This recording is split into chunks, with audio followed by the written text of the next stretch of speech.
다 함께 사도신경으로 토요일 새벽 예배 주님 앞에 드리겠습니다. 전능하사 천지를 만드신 하나님 아버지를 내가 믿사오며 그 외아들 우리 주 예수 그리스도를 믿사오니 이는 성령으로 잉태하사 동정녀 마리아에게 나시고 본디오 빌라도에게 고난을 받으사 십자가에 못 박혀 죽으시고 장사한 지 사흘 만에 죽은 자 가운데서 다시 살아나시며 하늘에 오르사 전능하신 하나님 우편에 앉아 계시다가 저리로서 산자와 죽은 자를 심판하러 오시리라. 성령을 믿사오며 거룩한 공회와 성도가 서로 교통하는 것과 죄를 사하여 주시는 것과 몸이 다시 사는 것과 영원히 사는 것을 믿사옵나이다. 아멘. 다 함께 찬송가 370장 주 안에 있는 나에게 함께 찬양하겠습니다. 주 안에 있는 나에게 딴 근심이 있으랴 십자가 밑에 나가 내 짐을 풀었네. 주님을 찬송하면서 할렐루야 할렐루야. 내 앞길 멀고 험해도 나 주님만 따라가리. 그 두려움이 변하여 내 기도 되었고 전날의 한숨 변하여 내 노래 되었네. 주님을 찬송하면서 할렐루야 할렐루야. 내 앞길 멀고 험해도 나 주님만 따라가리. 내 주는 자비하셔서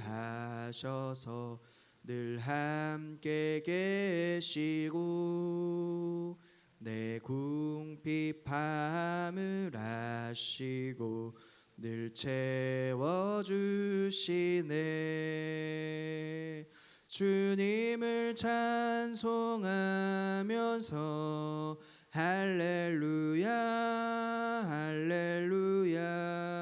내 앞길 멀고 험해도 나 주님만 따라가리. 내 주와 맺은 언약은 영불변하시니 그 날아가기까지는 늘 보호하시네. 주님을 찬송하면서 할렐루야 할렐루야. 내 앞길 멀고 험해도 나 주님만 따라가리. 아멘. 오늘 하나님께서 우리에게 주시는 말씀 느헤미야 11장 1절에서 36절까지의 말씀입니다. 느헤미야 11장 1절에서 36절까지의 말씀 우리 함께 읽도록 하겠습니다. 백성의 지도자들은 예루살렘에 거주하였고 그 남은 백성은 제비 뽑아 10분의 1은 거룩한 성 예루살렘에서 거주하게 하고 그 10분의 9는 다른 성읍에 거주하게 하였으며 예루살렘에 거주하기를 자원하는 모든 자를 위하여 백성들이 복을 빌었느니라. 제사장들과 레위 사람들과 느디님 사람들과 솔로몬의 신하들의 자손은 유다 여러 성읍에서 각각 자기 성읍 자기 기업에 거주하였느니라. 예루살렘에 거주한 그 지방의 지도자들은 이러하니 예루살렘에 거주한 자는 유다 자손과 베냐민 자손 몇 명이라. 유다 자손 중에는 베레스 자손 아다야이니 그는 우시아의 아들이요 스가랴의 손자요 아마랴의 증손이요 스바랴의 현손이요 마할랄렐의 오대손이며 또 마아세야니 그는 바룩의 아들이요 골로새의 손자요 아사야의 증손이요 아다야의 현손이요 요야립의 오대손이요 스가랴의 육대손이요 실로 사람의 칠대손이라. 예루살렘에 거주한 베레스 자손은 모두 468명이니 다 용사였느니라. 베냐민 자손은 살루이니 그는 무술람의 아들이요 요엣의 손자요 브다야의 증손이요 골라야의 현손이요 마아세야의 5대손이요 이다엘의 6대손이요 여사야의 7대손이며 그 다음은 갑배와 살레 등이니 모두 928명이라. 시그랴의 아들 요엘이 그들의 감독이 되었고 하스누야의 아들 요다는 버금이 되어 성읍을 다스렸더라. 제사장 중에는 요아립의 아들 여다야와 야긴이며 또 하나님의 전을 맡은 자 스라야이니 그는 힐기야의 아들이요 무술람의 손자요 사독의 증손이요 무라요의 현손이요 야이룹의 5대손이며 또 전에서 일하는 그들의 형제니 모두 822명이요 또 아다야이니 그는 여호람의 아들이요 블라야의 손자요 암시의 증손이요 스가랴의 현손이요 바스울의 5대손이요 말기야의 6대손이며 또 그 형제의 족장이 된 자이니 모두 242명이요 또 아마세야이니 그는 아사렙의 아들이요 또 야호세의 손자요 무실레못의 증손이요 민멜의 현손이며 또 그들의 형제의 큰 용사들이니 모두 128명이라. 하그돌람의 아들 삽디엘이 그들의 감독이 되었느니라. 레위 사람 중에는 스마야이니 그는 하수베의 아들이요 아스리감의 손자요 하사베아의 증손이요 분니의 현손이며 또 레위 사람의 족장 사프데와 요사벳이니 그는 하나님의 전 박간일을 맡았고 또 아삽의 증손 삽디의 손자 미가의 아들 마따야이니 그는 기도할 때 감사하는 말씀을 인도하는 자가 되었고 형제 중에 박부갸가 버금이 되었으며 또 여두둔의 증손 갈랄의 손자 삼모의 아들 얍단이 거룩한 성의 레위 사람은 모두 284명이었느니라. 성문지기는 악굽과 달몬과 그 형제이니 모두 172명이며 그 나머지 이스라엘 백성과 제사장과 레위 사람은 유다 모든 성읍에 흩어져 각각 자기 기업에 살았고 느디님 사람은 오벨에 거주하니 사하와 기스바가 그들의 책임자가 되었느니라. 노래하는 자들이 나삽 자손 중 미가의 현손 마따냐의 증손 하사바의 손자 바니의 아들 우시는 예루살렘에 거주하는 레위 사람의 감독이 되어 하나님의 전 일을 맡아 다스렸으니 이는 왕의 명령대로 노래하는 자들에게 날마다 할 일을 정해 주었기 때문이며 유다의 아들 세라의 자손 곧 무세사벨의 아들 브다히야는 왕의 수하에서 백성의 일을 다스렸느니라. 마을과 들로 말하면 유다 자손의 일부는 기럇 아르바와 그 주변 동네들과 디본과 그 주변 동네들과 여갑스엘과 그 마을들에 거주하며 또 예수아와 몰라다와 벳벨렛과 하살수알과 브엘세바와 그 주변 동네들에 거주하며 또 시글럭과 무고나와 그 주변 동네들에 거주하며 또 에느림몬과 오라와 야르무세에 거주하며 또 사노아와 아돌람과 그 마을들과 라기스와 그 들판과 아세가와 그 주변 동네들에 살았으니 그들은 브엘세바에서부터 흰놈의 골짜기까지 장막을 쳤으며 또 베냐민 자손은 게바에서부터 믹마스와 아야와 베델과 그 주변 동네들에 거주하며 아나돗과 높과 아나냐와 하솔과 라마와 기타임과 하닥과 스보임과 느발락과 로드와 오노와 장인들의 골짜기에 거주하였으며 유다에 있던 레위 사람의 일부는 베냐민과 합하였느니라. 아멘. 느헤미야 12장의 말씀입니다. 지금 예루살렘의 상황은 어떠한지 알기 위하여 오늘 12장 말씀보다 조금 앞으로 돌아가서 7장 4절의 말씀은 이렇습니다. 제가 읽어드립니다. 그 성읍은 광대하고 그 주민은 적으며 가옥은 미처 건축하지 못하였음이니라. 라면서 성벽 건축의 이전의 상황을 설명하는데요. 즉 어떤 상황입니까? 예루살렘은 비어있는 도성이라는 사실이죠.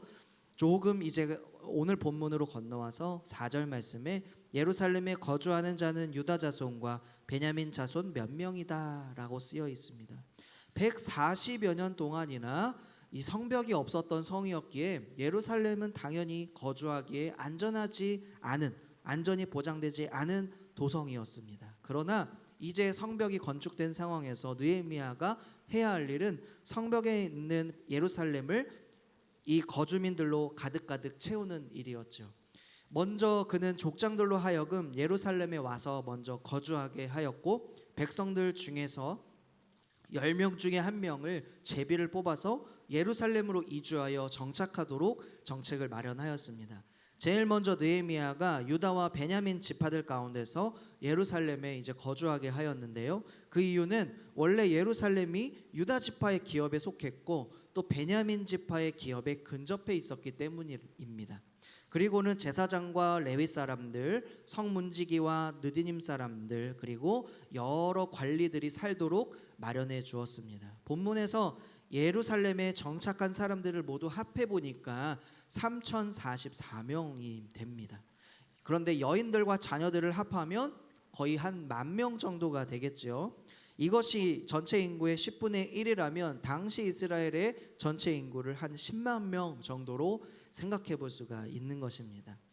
예루살렘에만 한 10,000명 정도의 사람들이 있었고 적지 않은 이런 사람들이 있었는데 어떤 기준을 가지고 또 거주하였을까요? 아무 질서 없이 거주한 것이 아니었습니다. 그들의 모든 그 조상들의 계보와 또 현재 친족들에 속한 사람들이었습니다. 각 지파별 또 단위별로 인정받는 지도자들이 먼저 세워졌고 질서를 갖추고 필요한 역할들을 할 수 있도록 하였습니다. 그리고 분명히 이렇게 열악한 상황이었음에도 불구하고 자원하여서 예루살렘으로 온 사람들이 있었는데요. 이들은 백성들의 축복을 받았다라는 것이 2절 말씀에 등장합니다. 느헤미야는 예루살렘의 성벽만 건축한 것이 아니었습니다. 그의 비전은 무엇입니까? 돌로 만든 건축물을 세우는 것보다 하나님의 도성, 하나님의 이 예루살렘, 이 땅을 다시 하나님의 도성으로 회복하게 하는 것이죠. 그러려면 하나님의 백성이 그 성에 거하여만 했습니다. 그래서 살고자 하는 동기를 부여해 주었고 또 지도자들을 권면하여 그들이 예루살렘으로 이주하여 정착하도록 도와주었습니다. 오늘날 우리가 그리스도인으로서 교회로서 가져야 할 비전이 무엇입니까? 오늘 이 같은 비전도 우리에게 있어야 할 것입니다. 그러기 위해서 하나님께서 허락해 주신 공동체, 하나님의 교회가 하나님의 백성들로 가득 채워지기를 축복합니다. 본문처럼 우리가 2절 말씀에 볼 때 억지로 참여하는 자들이 아니라 자원하여 하나님의 백성이 되기로 선택하는 자, 그 사람들이 저와 여러분이 되기를 축복합니다. 그렇게 자원하는 자들에게 하나님은 그들을 기뻐하신다라고 하셨습니다. 하나님 나라를 회복하기 원하는 그 비전을 가지고 있는 자들은 어떠한 삶을 살까요? 바로 하나님 중심과 말씀 중심과 교회 중심으로 삶을 살아가기를 힘쓴다라고 합니다. 우리가 속해 있는 이 교회에서 이 일을 감당하도록 먼저 부름 받았다라는 사실을 잊지 않기를 축복합니다. 하나님의 백성들이 각각 이 순전한 마음과 또 하나님을 향한 믿음으로 교회를 채우고 또 세워갈 때에 하나님께서 영광을 우리에게 회복하여 주실 줄 믿습니다. 오늘 이 말씀을 통하여 수많은 사람들이 하나님의 부름을 받아 이 예루살렘 성을 가득 채웠듯이 이 믿음이, 오늘 자원하는 이 믿음이, 하나님의 백성이 되기를 소원하는 이 믿음이 저와 여러분에게 가득하여 주시기를 예수님의 이름으로 간절히 축복합니다. 그리하여 하나님께서 주신 비전과 소명을 다시 한번 발견하고 찾으며 하나님, 나의 어떠한 사사로운 욕심이나 이익 때문에 하나님의 백성이 되려고 하는 그 마음보다 하나님의 비전을 하나님 우리를 통하여 이루어가 주시옵소서. 그리하여 하나님의 영광이 우리를 통하여 나타내어지도록 하나님 우리를 회복하시고 복된 역사를 우리 전생에 허락하여 달라는 간구가 저 여러분에게 가득하시기를 예수님의 이름으로 간절히 축복합니다. 아멘. 오늘 이 말씀을 우리가 기억하면서 다음과 같은 기도 제목으로 함께 기도하며 나아가겠습니다.